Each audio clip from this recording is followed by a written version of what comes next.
ऐसे श्री माधवदास जी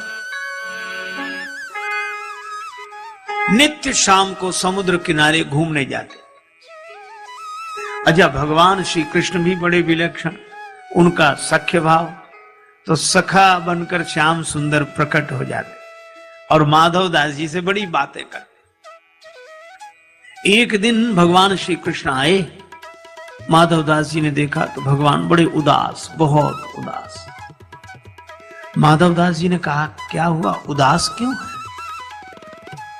श्री कृष्ण बोले, कुछ नहीं है। नहीं नहीं, कुछ तो बताओ। क्या बताएं? नहीं नहीं, बताओ बताओ। भगवान कृष्ण बोले कि एक बात है। क्या? जब से वृंदावन छोड़ा, यहां जगन्नाथपुरी में आए, हाँ, तब से चोरी करने को नहीं मिली।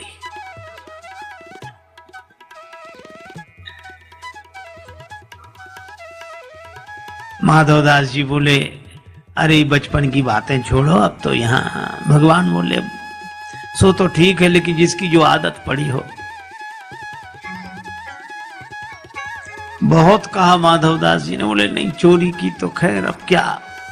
तो माधवदास जी बोले, इतनी आदत तो कर ही लो। बोले, कर कैसे ले, कोई साथी नहीं मिलता।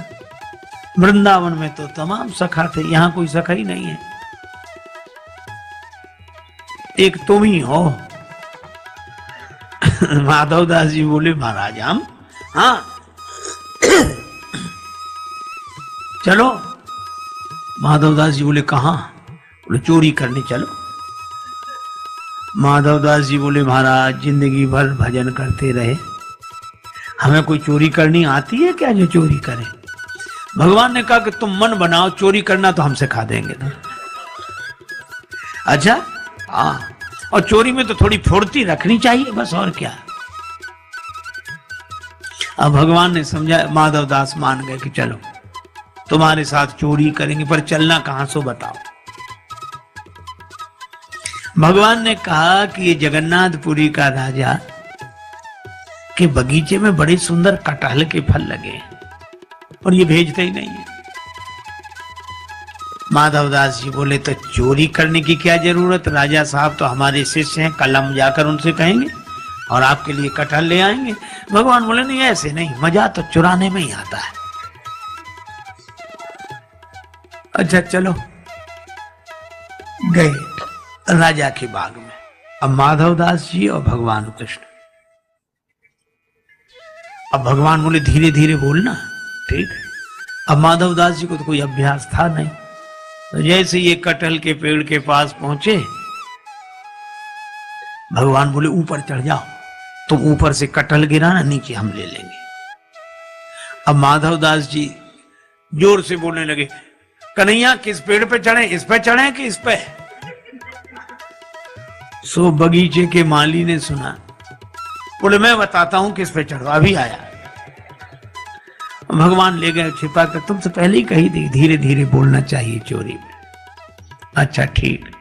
अब गए, जब वो जाके सो गया, फिर गए। भगवान बोले, इस पेड़ पर नहीं, इस पे चढ़ो चढ़ो। माधवदास जी चढ़ गए, ऊपर से कटहल गिराओ। ऊपर तो चढ़ गए, अब ऊपर से बोले, भगवान ने कहा गिराओ गिराओ। अब ये बोले, ये वाला कटहल गिराएं कि ये वाला, बड़े जोर से बोले। और जो कहा ये कटहल गिराएं, तो माली डंडा लेकर दौड़ा कि मैं अभी बताता हूं। और वो डंडा लेकर दौड़ा। भगवान श्री कृष्ण तो बड़े कौतुकी अंतर ध्यान हो गए। बेचारे माधवदास उतर रहे थे पेड़ पर से,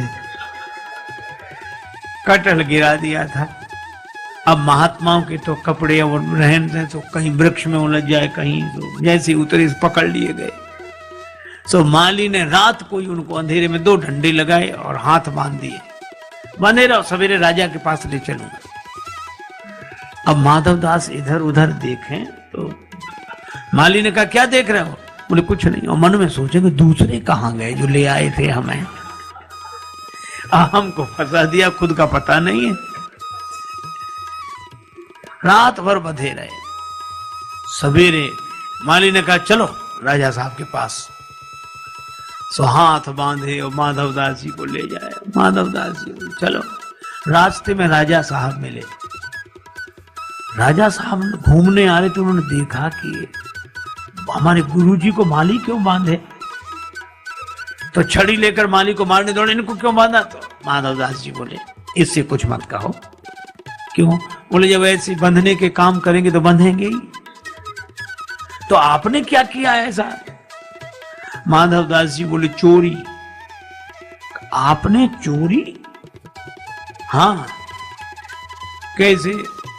बोले अब कुसंग में पड़ के सब करना पड़ता है। अरे भाई किसका कुसंग? बोले ये घर में बताएंगे। राजा साहब घर लेकर गए। माधवदास जी ने स्नान किया, बैठे, राजा साहब बैठे। माधवदास जी ने पूरी कहानी सुनाई। कहो कन्हैया वो बिना चोरी के नहीं रह पाते हैं, वो वृंदावन से यहाँ आ गए, कहते चोरी करने को मिली नहीं, मजा नहीं आ रहा, सखा कोई नहीं, सो कोई नहीं हम ही मिले, सो हमको कहा कि तुम चलो, और वो माली डंडा लेकर आया, खुद तो उड़ गए, हम पिटते रहे रात भर। और राजा ने सुना, राजा भक्त हृदय, नेत्र सजल हो गए, रोमांचित गात हो गया, और उसने माधवदास जी की बात सुनकर अपना पूरा बगीचा ही श्री जगन्नाथ जी के नाम लिख दिया। और भक्तजन कहते हैं कि आज भी वो बगीचा श्री जगन्नाथ जी के नाम है।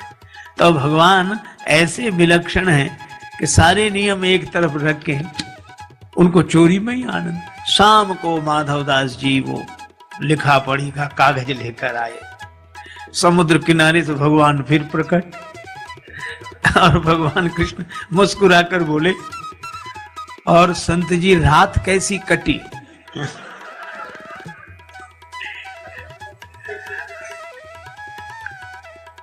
हम तो तुमसे पहले ही कही थी कि फुर्ती रखनी चाहिए, तुम ऐसे उतर रहे थे पेड़ पर से जैसे कहीं कुछ हुआ ही ना हो, बड़े आराम आराम से। माधवदास जी बोले हम तो पिटे और बंधे रहे, आप तो अंतर्ध्यान होकर आ गए, लेकिन कुछ मिला? कटहल तक नहीं ला पाए, एक कटहल तक नहीं ला पाए, और हम देखो पूरा बगीचा आपके नाम लिखा कर लाए हैं। अब बोलो भगवान की इन लीलाओं में प्रेम, केवल प्रेम। अब इस प्रेम भरी लीला को हृदय से देखें, दिमाग से देखेंगे तो फिर तर्क वितर्क उठेंगे, पर यह प्रेम सहजता से, भगवान को हार जाने में ही उतना आनंद, जीत जाने में ही उतना आनंद, वे सदा प्रसन्न रहते हैं। अच्छा, सबसे बड़ी विचित्रता तो ये कि भगवान श्री कृष्ण के जीवन में इतना उतार चढ़ाव, कहीं जन्म, कहीं जन्मोत्सव, मथुरा से गोकुल गए, जेल में जन्मे, लेकिन एक अद्भुत बात, ऐसी प्रतिकूल परिस्थितियों में भी श्री कृष्ण सदा बंसी बजाते रहते हैं, जो हरदम चैन की बंसी बजाते रहे। ऐसे श्री कृष्ण की लीला प्रेम भरी लीला है। और इसीलिए भक्त लोग कहते हैं, ये जीवन है तेरे हवाले मुरलिया वाले, जीवन है तेरे हवाले मुरलिया वाले, अपने चरण का दास बना के, अपने चरण का दास बना के, वृंदावन में बसा ले मुरलिया वाले, वृंदावन में बसा ले मुरलिया वाले, मेरे अपने हुए न अपने, मेरे अपने हुए न अपने, अब तो तू ही अपना ले मुरलिया वाले, अब तो तू ही अपना ले